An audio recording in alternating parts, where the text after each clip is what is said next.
To je poslanec Luka Drom, ki hodi v službo v parlament. Parlament je sestavljen iz državnega zbora in državnega sveta. Luka dela v državnem zboru. Je eden od 90 poslancev, ki jih izvolimo zato, da odločajo v našem imenu. Državni zbor je najpomembnejši organ v Sloveniji, saj v njem sprejemajo zakone, ki veljajo za vse državljane.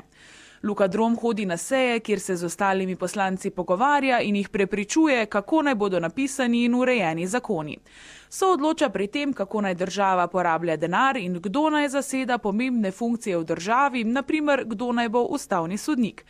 Na koncu razprav o vseh zadevah glasujejo in sprejeta je tista odločitev ali zakon, ki jo potrdi večina.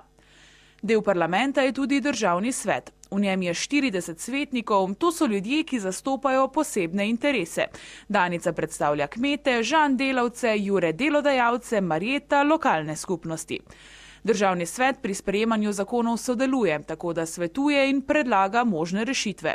Lahko pa izglasuje tudi veto, kar pomeni, da morajo poslanci o zakonu še enkrat odločati. Torej, državni zbor je najpomembnejši organ v državi. V njem dela 90 poslancev, ki odločajo o vseh pomembnih stvareh v državi in sprejemajo zakone.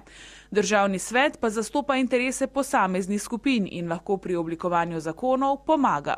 Državni zbor in državni svet skupaj tvorita parlament.